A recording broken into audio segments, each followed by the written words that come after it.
Carnage on Britain's roads. They've just had a road traffic collision. Danger around every corner. There are significant injuries. There's patient breathing. Motorcyclist versus car. He was hit from behind. Every 16 minutes, someone is killed or injured. Stay with me. Stay with me. Look at me. When you get behind the wheel, Hello, Mid 53.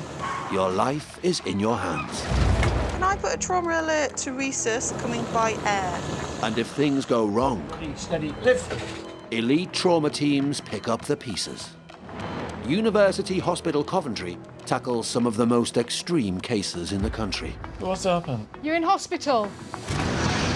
Last thing I can see was a tractor and I ploughed into it. I can't remember what happened.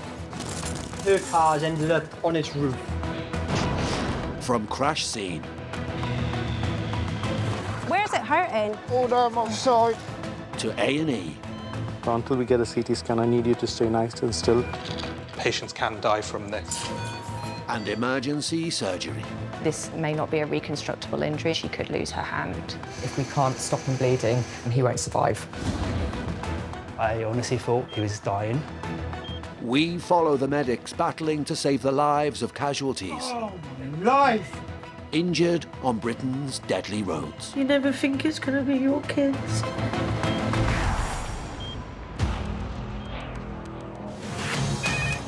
Tonight, He's not breathing. a battle to save a grandfather's life. Push down hard and fast. Push, push, push, push.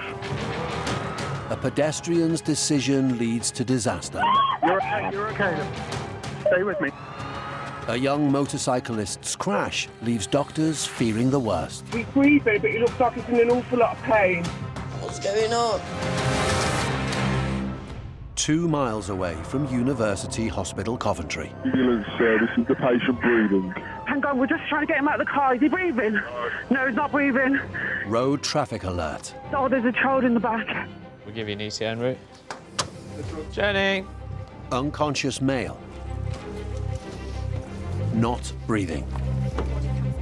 An ETA of 8 minutes over. Vehicles dispatched. 2 ambulances, fire service and Helimed road crew.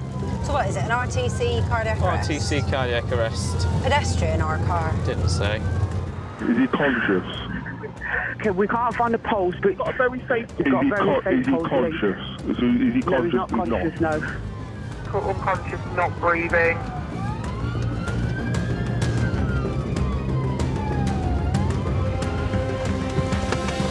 Medic 53 arriving on scene. The patient is 76-year-old Martin. Hi guys. He had a cardiac arrest at the wheel of his car. Who's running at the moment? How long ago was he found? It was roughly about 10 minutes ago. We witnessed a crash of his car. A member of the public started CPR on the scene. Meanwhile, the local fire station team were alerted.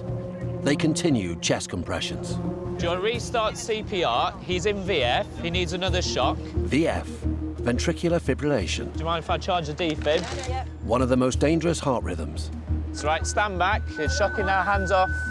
Watch your leg. Martin is in a critical state. His heart is not pumping blood at all. See if we can get IV access. The emergency services are urgently working on treatment that may get Martin's heart beating again. What we're going to do, I'm going to pull him forward, shove this underneath, yeah? Yeah. We got the... On you, we're just going to lift his head forward, so keep hold of that LMA. Okay. Just come off the chest. The Lucas machine will now take over the task of chest compressions, freeing up the emergency crew. Just need some. So we've got end-tidal of 3.4. I've not got a pulse at the moment. The crew now focus on other life-saving interventions. All right, do you want to charge and shock? Shock him. So that's shock 4. I'm going to get someone in 100,000 adrenaline, Naveed. It's been going about a minute since the last 4th shock. Keep him covered because he's going to get cold pretty quick, isn't he? Sorry. The situation is dire. Right, if you give a gentle roll. A new set of pads are applied in different positions on Martin's chest to try and shock Martin's heart into a normal rhythm. Shock him. Martin's grandson was in the back of the car during the incident. Ben, How old's the child? 2.5. Oh, so not aware of what's gone on. The toddler was retrieved from the car unharmed. He's being looked after by his family.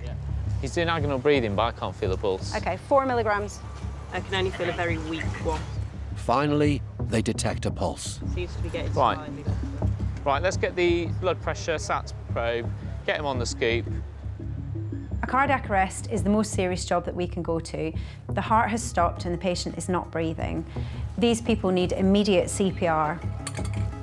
A cardiac arrest can happen at any time without any warning. If that happens to you and you're driving a car, then obviously the risk to yourself and everyone else is massively increased. What happens when you have a medical emergency at the wheel?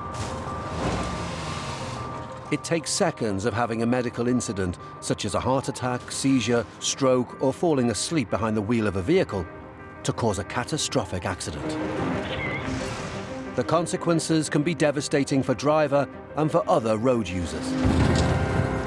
Thankfully, it's rare. The team are supporting Martin's breathing with ventilation. Following the defibrillator shocks and various drugs, his heart is beating again.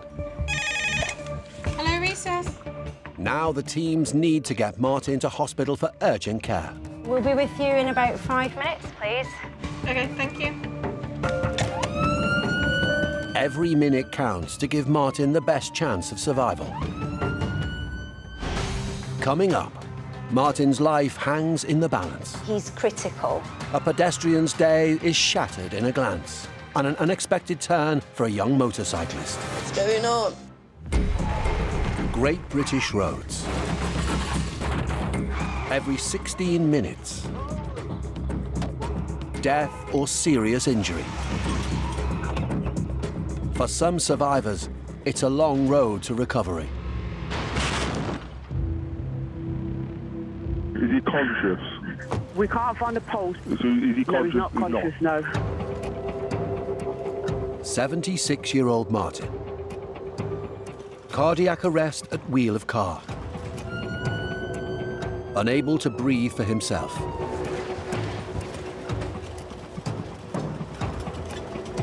There is Martin, and that's his wife, Wendy. This is Martin. He's, we think, 76. At 0906 999 call time for a witnessed apparent collapse behind the wheel. He's had a total of 5 shocks. ROSC after the 5th shock at 0931. Drugs-wise, he's had 2 adrenaline, amiodarone 300 plus 150. When he was removed from the vehicle, CPR was started then. I don't know the exact time of first crew arrival. Right, OK, but he did have bystander CPR. He did have bystander CPR, well, fire crew CPR. Right, OK. Martin's daughter Tracy was at work when she received the dreaded phone call about her father and 2-year-old son. There's our line hooked up. Have you got Wendy? Yeah, Wendy and brought Tracy's in there now as well. Thank you. With Martin handed over to the care of the hospital, the Helimed paramedic checks in on the family. I've met your mum already. I'm Jenny. Hello. So Martin's still the same. His heart hasn't stopped again. It's continued beating. And at the moment, he's critical. It's kind of minute by minute at the moment. We'll have to see what happens, OK? It's going to be at least half an hour, probably more, before any of the doctors come and speak to you, because there's a lot of things they need to do for Martin just now. Can't stop shaking. That's OK. It's a big shock, isn't it?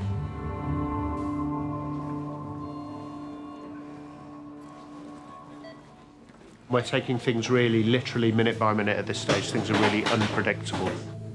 We're just putting him to sleep at the moment, so this is a fairly critical point for us. It's not brilliant, is it? It's not great, is it? Not huge, is it? We need a bigger vein, yeah.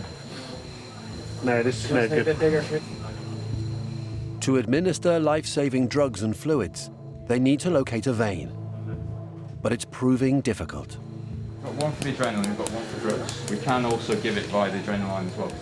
So we've got 2 access, which is the minimum, but they're both not in an ideal position. They're relatively narrow lines, and they're on the hand, so a long way from the heart. It's been almost 2 hours since Martin's cardiac arrest. Without access to a good vein, his fate hangs in the balance.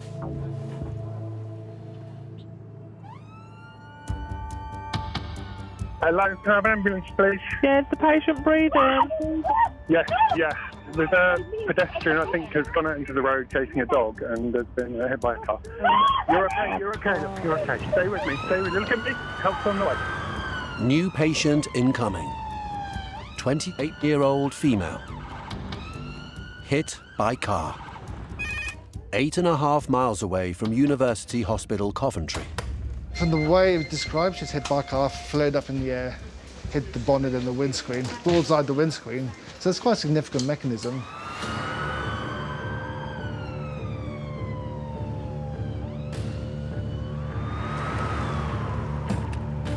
It's time critical for the patient to be treated.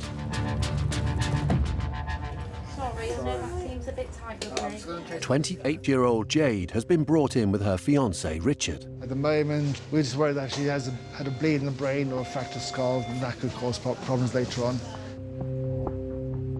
All right, Jade, we're going to take her out for your scan now, okay? So I want to make sure there's no spinal injuries. What happens when a pedestrian gets hit by a car? First, the bumper strikes the lower leg region. The body can then somersault onto the hood, making the head smash onto the windscreen with immense impact, causing a circular crack radiating out. This is referred to as a bullseye. Pedestrians are one of the most vulnerable road users. People can sustain lifelong injuries, such as blunt head trauma and spinal injury from such force. She's been thrown onto the floor. She landed on a hard surface, and that can cause catastrophic injuries. One of the things we're worried about is her spine. Worst case scenario, it could lead to paralysis, which is why I've taken her to a scanner as soon as possible. The scan she's getting done now is a full trauma scan, so she gets everything scanned from the head right down to the pelvis. Any injuries that she may have will show up on the scan, and then we can treat them accordingly if we find anything. Hi. How are you? That's so good, yeah? 28-year-old Jade was dog walking with her sister when she was hit by a car. Ready, steady, slow. Road traffic injuries are the leading cause of death in children and young adults. She's anxious, she's worried. We do get quite a few people who get hit by cars, by bikes. We get mostly a lot of children come in hit by cars. After school, they're crossing the road, not paying attention, taking little kids, they get hit by a car. Even going on a bicycle on the road, be careful. You see some horrific injuries. Doctors need to have a full report of the scan images. It will be an anxious wait for Jade. We need a bigger access closer to the heart. 76-year-old Martin had a cardiac arrest this morning at the wheel of his car, shortly after setting off from his home. Ambulance service, is the patient breathing? We're just trying to get him out of the car. Is he breathing? No, he's not breathing. The team are fighting to save his life, but it's been a struggle to find a vein. You have control? You've got your left hand? Yeah, got it. It looks in the screen, doesn't it? Yeah, I'm just going to try and trace it a bit. Yeah. We've now secured a good size intravenous access. One of the places we can look is the neck. With a bit of head down, the neck veins fill. With a good vein accessed, Martin will now be taken for a CT scan. Excellent, they can use that for CT as well.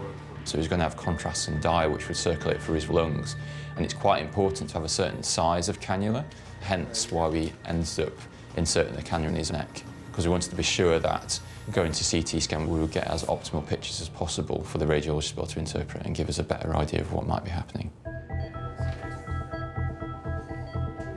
Things can change really quickly when you've had a cardiac arrest, and so it's been quite stable until now, and then we were just about to go to CT, and the heart rhythm changed to one that's much more potentially dangerous.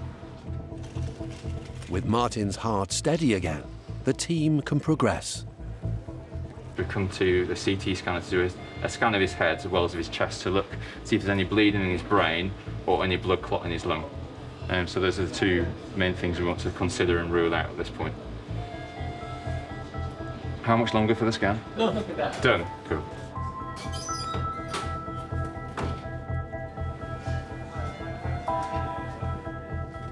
The other thing that we've noted since he's been to and from CT is having funny rhythms.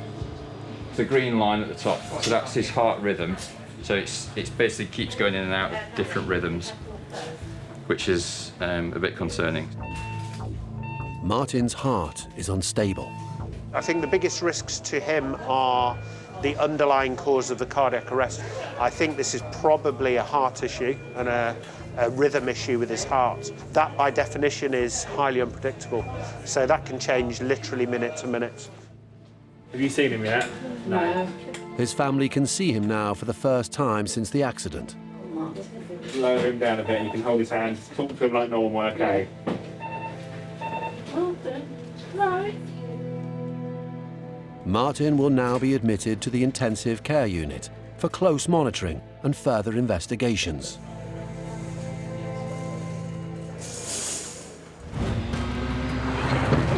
Motorcyclists. One of the most vulnerable road users. An average of 6 per week die on Britain's roads. New patient incoming. 18-year-old motorcyclist. Is the patient breathing? He's breathing, but he looks like he's in an awful lot of pain. Collided with a static lorry. There's a nurse with him. We're keeping him still, taking his back. He seems to have pain in his leg. So we'll be there as quick as we can.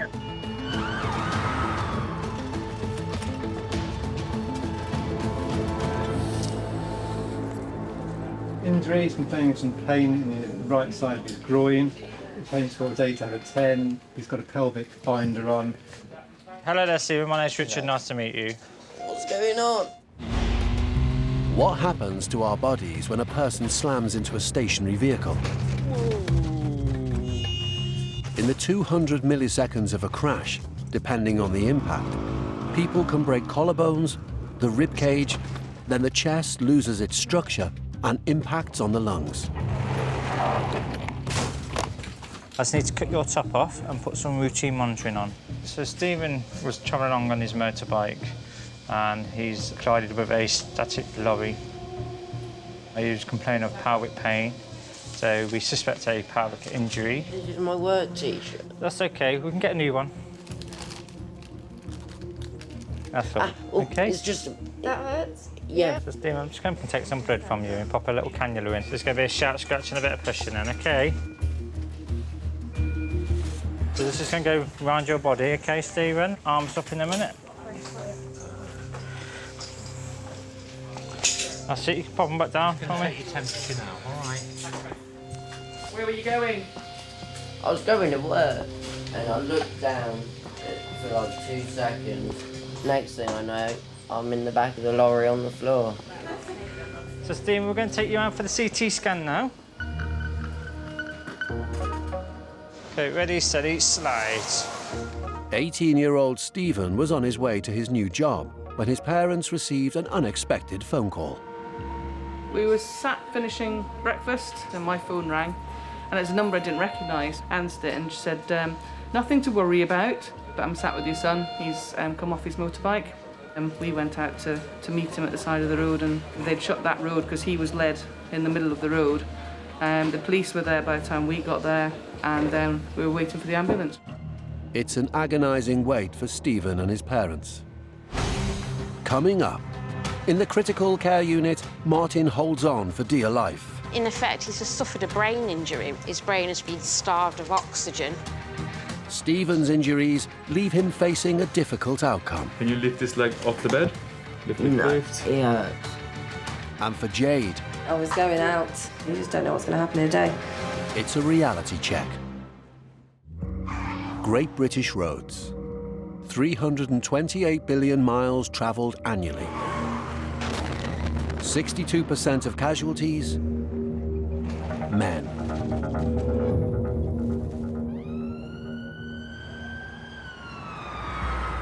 All right, Martin, it's okay.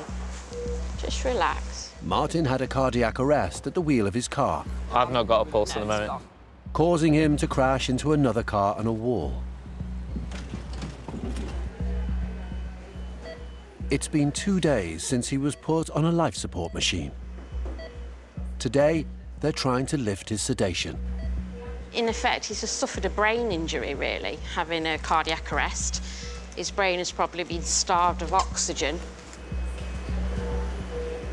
You know, there's no sort of prediction, really, that will tell us how someone will be when we try to wake them up. The CPR will save their life, and you just hope that, you know, they don't suffer brain damage. It's not us that saves these people, it is the person that you're stood next to when this happens. If they start immediate CPR, we come and add the next level of care to that, preserving the brain function. So the shorter that we can make that gap, the better for the patient. Martin's son-in-law, Nicholas, and wife, Wendy, have come to visit. Hi, Dad. Nicholas has come to see you. It's not nice, is it, to see you? You're going to squeeze my hand? Give it a nice big squeeze. No?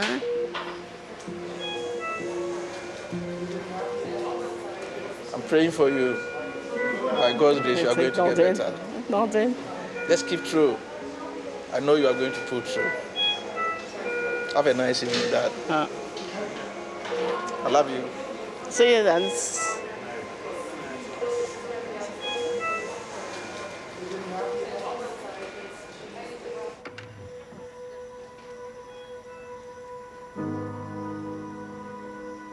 Martin, can you raise your hand, your right hand for me? Martin is beginning to respond to commands. What about your toes? Yeah, they go. It's raring to go, aren't you? He's showing good signs because he's moving all his limbs, he's opening his eyes. That's all good things that we want to see. Doctors are happy with Martin's oxygen levels and alertness. Critical care senior sister Lucy can now remove the tube. Big cough. That's it.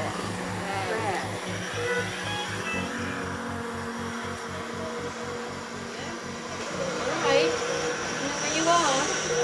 In the hospital. You've had a heart attack.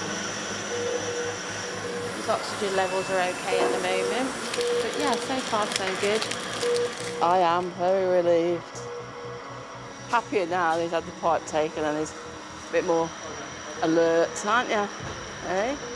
You get stronger now, Martin, so you can come home.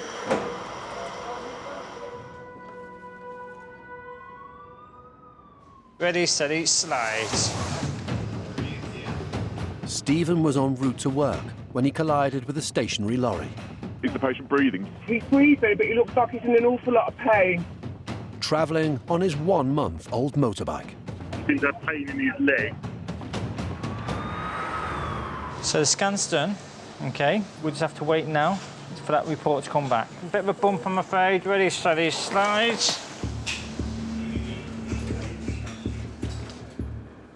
Richard's just talking to your mum, okay? He is in his red beanbag mattress, okay, so he can't move at all. So we just want to make sure, protect him in case there is any spinal injuries, but we can never be too sure until that scan comes back. Stephen, it's just your mum and dad here, okay? Hello. Hello, mate. How are we doing? Bit sore, bit gutted. Yeah. The bites are right, so. I don't think it's going to be so good. Motorcyclists. 50 times more likely to die than car drivers. Driver or rider failing to look is one of the most common factors where motorcyclists have been involved in a fatal or serious accident with another vehicle. What can you remember? Well, I looked behind me to check see if anything was there, and then because I was slowing down for the lorry, and then looked in front, and then I was on the floor. So your helmet's looked after you because it's gone underneath the load bed of that truck. So your head's gone right in there. Every 90 seconds, someone in the UK is admitted to hospital with a brain injury. Stephen may just have escaped that fate. He was quite worried about you, though, the driver. He was watching you all the way up the road. He said he saw you and saw you, lost you, and then heard the thud. Hello, recess. The orthopedic doctors are reviewing Stephen's scans. There's a small fracture just there. To confirm how much damage his pelvis has sustained from the crash. Stephen, my name is Wade. This is David. We're both from the bone team. You were on a moped going behind a parked lorry. Yes. Where did most of the impact go? Like there. Okay, were you able to stand up on scene? No. Okay. So your pelvis is like a polo ring. So in your case, you have broken what we call your pubic rami. So pubic rami are so they are the two bones that come around the front to connect like that, and you've broken it sort of near the end at the top. Imagine that's the polo ring. If you push a force through there, it opens up. Yeah. And that's essentially what you have. And when I hold your pelvis and do that, any pain?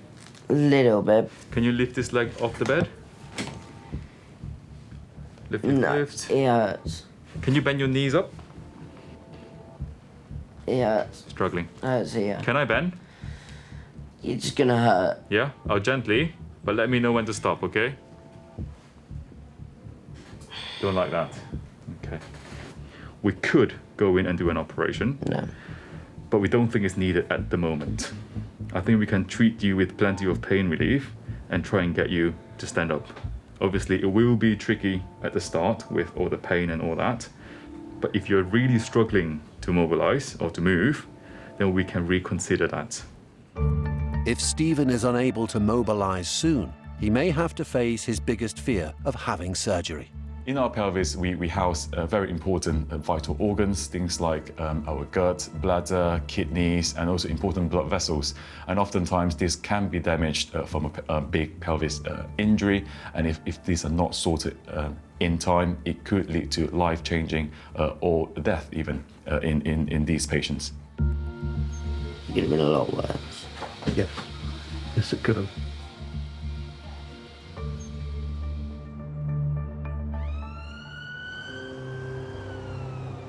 It was a terrible accident. 28-year-old Jade was dog walking with her sister when she was hit by a car. You're okay, look, you're okay. Stay with me, look at me. Do you mind telling me what happened? Her dog just out of nowhere just absolutely bolted. And I was like, the dog, and I ran diagonally across. A car was coming and a car hit me. I rolled onto the bonnet, smashed into the window, and then kind of went catapulting onto the floor, and I started to feel pains in my back and my shoulder, down my side, on my hip side, and my head has just been throbbing, like throbbing. Do you know what speed the vehicle was moving at? 30 miles per hour. So the road was a 30-mile-per-hour road? Yeah. Okay. About 2/3 of crashes in which people are killed or injured occur on roads with a speed limit of 30 miles per hour or less. One blink, and the driver may fail to see the early warning brake lights. A short glance away, and the movement of a child behind a parked car will be missed. Any vomiting since the incident? No. And no seizure-like episodes and all that? All right, just gonna have a quick look at your head. Just keep your head steady. After being thrown over the bonnet at 30 miles per hour, are you able to move this leg? Doctors need to quickly rule out any potential serious injuries. They just feel really heavy. Okay.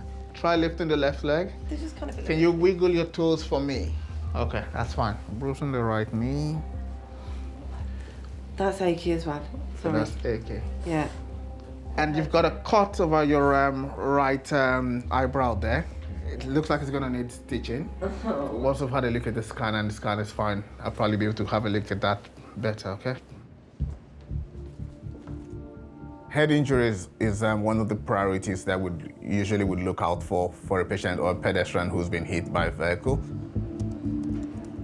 They may relatively seem okay on the outside, but that impact or the falling on the ground and bang their head can cause bleeding into the brain to even breaking their bones. Had a look at your scan, all right? And that's head, neck, tummy, chest and all, and up to pelvis area. There is no bleed, there's no break. So you haven't got any bleed in your brain. Everything seems perfectly fine. Okay. Perfect. Thank you very much. That's brilliant. How you haven't broke anything? I'm doing what now? Jade has had a lucky escape, to what could have been a catastrophic injury. Just relax. She will now need stitching before resuming normal activities. Well, tonight I was going out. You know, you just don't know what's going to happen in a day. So here I am.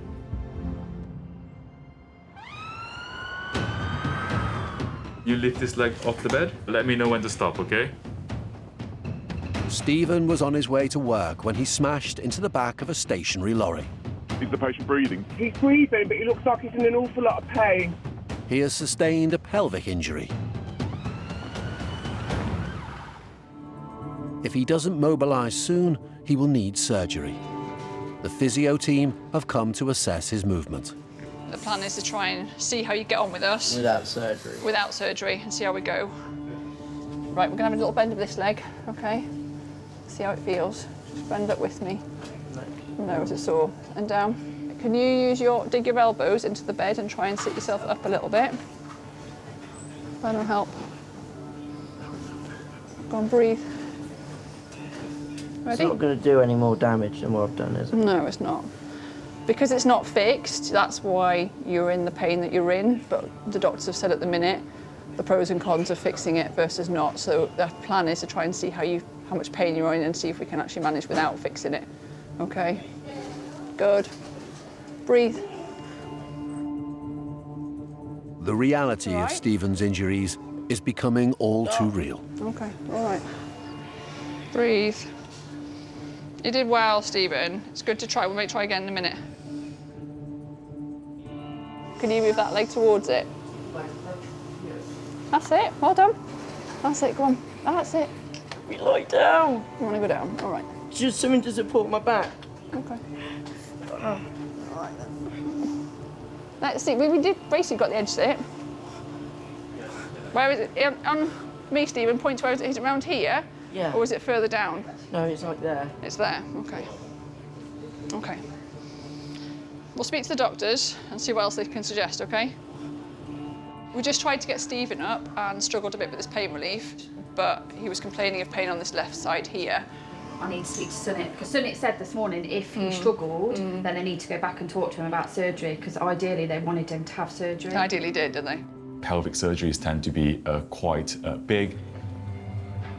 So it is understandable that patients have concerns. The physios have explained that you're struggling with walking, with pain, so do you think the best thing is to have surgery tomorrow? Stephen will now go for his surgery to help with his mobilization. Often with these trauma patients, despite surgery and after interventions, the road to recovery is long. It's not going to hurt going over bumps, is it? No. Coming up. Feel a little bit of pushing now. Medics make a life-saving diagnosis. We'll go into the heart. Jade's nerves are tested. Did you say you were giving me some like numbing stuff? Yeah. And will Stephen get back on his feet? Stop. All right. It's over a week since Martin's collapsed behind the wheel of his car, with his grandson in the back seat. Is the patient breathing? Hang on, we're just trying to get him out of the car. Is he breathing? We can't find the pulse.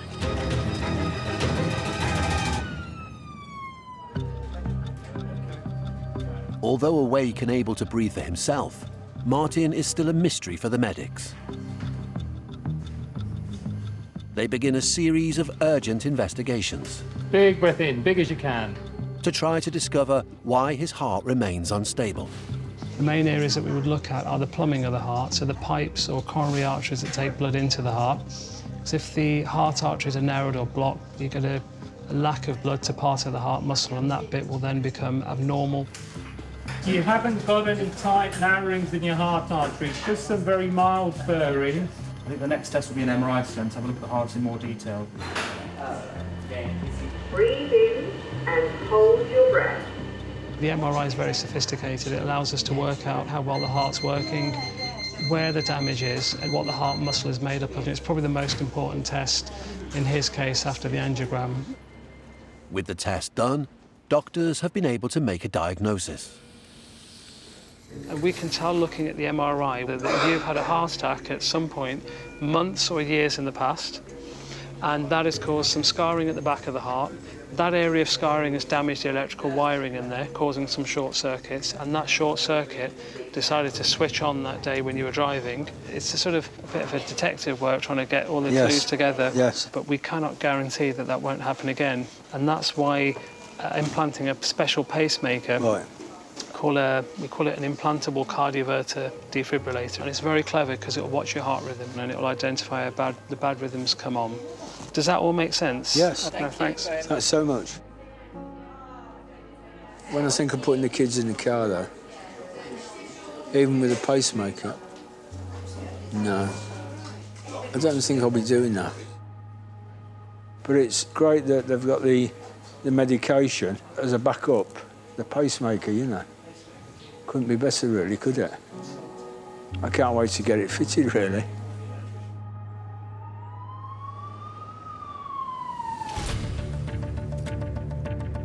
Four days ago, Stephen crashed his motorcycle into a static lorry, Go on, breathe. fracturing his pelvis. Ow. Stop. Struggling to mobilize. Medics operated on him. Today, he is attempting to walk for the first time. Just try and bend that knee if you can. Good. Aim to start coming across the edge of the bed. Not yet. We need to give it a try. Not yet. Okay. It hurts. It's going to hurt, Stephen. The first time up is the worst time. Try and come up on those elbows again, lift your chin forward, and then just see if we can get you sat up a little bit more. So you can take your arms down into the bed, okay? Ready, That's it, well done. Steady. Ow. Stop. All right. I understand you are in pain, but we need to get on top of it so we can move. But actually, once you've done it, it's not as bad as you think.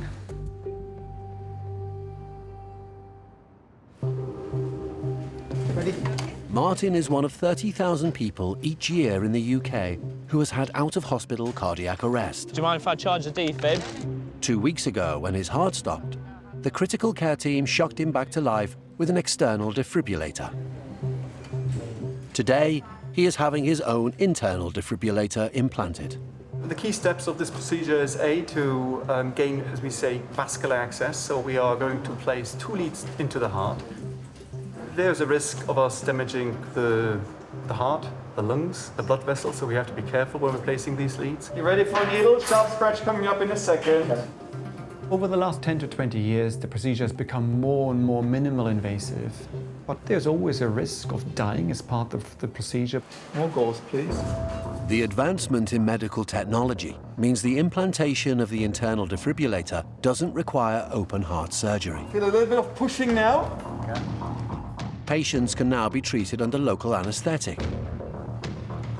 The defibrillator, the size and weight of a small pack of playing cards, will be permanently wired under Martin's chest wall and connected to his heart. It will sit just on top of your breast muscles. It contains a battery-powered, computerized electronic device that lasts for 10 years. We have got an X-ray camera that moves around the patient and allows us to basically look into the patient. But we need to know exactly where the tip of the lead is in order for it to hook onto the heart muscle.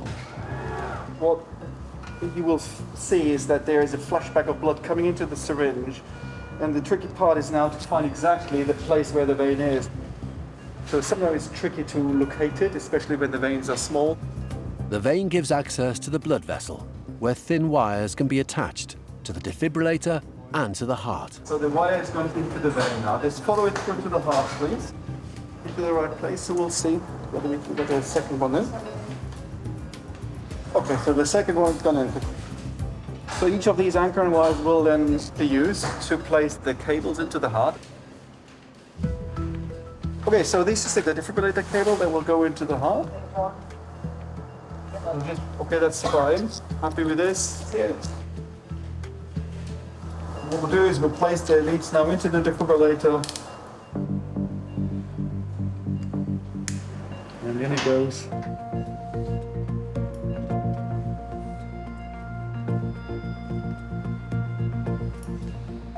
So the defibrillator is in the pocket now, so we'll just double check whether everything's in the right place. There it is.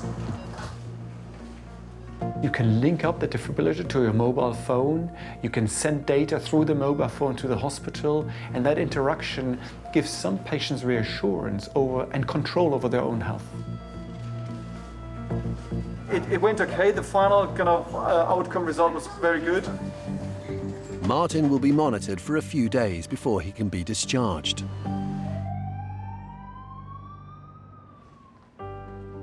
Whilst recovering on the ward, Martin has had time to reflect. His neighbour who found him 2 weeks ago posted her take on social media. Woke this morning to a loud bang. The police told me and Ben if we hadn't acted as we did, car could have exploded and the gentleman would definitely have passed. You'd call it a remarkable chain of events, really, wouldn't you? And here I am still breathing. 28-year-old Jade was dog walking with her sister when she was hit by a car.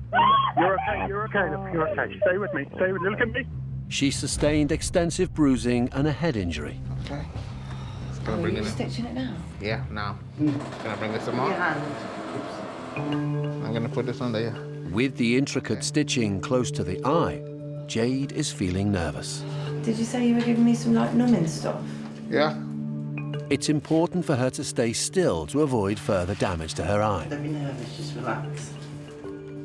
So this is going to sting. Try not to move, okay? Are you ready? Just relax. Stings. Whew. Gonna give you this injection. It's just to numb it off, okay? You ready? All right, let's go. All right, good job. Try not to move. Sorry.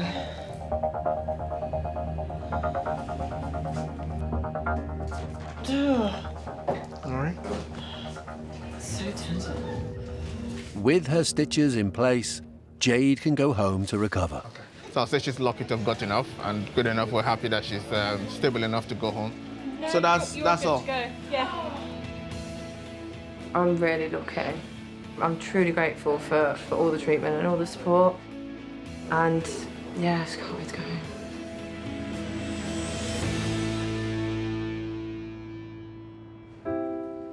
7 days since his accident, Stephen is attempting to walk again. Kind of want to try walking for a bit. That's what I mean. Yeah, That's what we would like to do as well. I'll be on your back. Ready? Should we just swing you round? That's it. That's it. Well done, you. Push yourself forward. Put you on the floor. Right. Really hot again. Really hot. If we walk, you can get out of this bay. What do you mean? You can walk out the bay. It might be a bit cooler out the bay. Oh, wow, okay. Good stand. I didn't expect you to do that. Well done.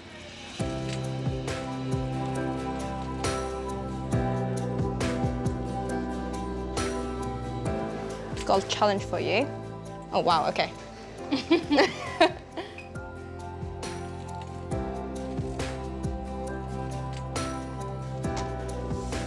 Well done. They said if I can walk, they'll let me go home.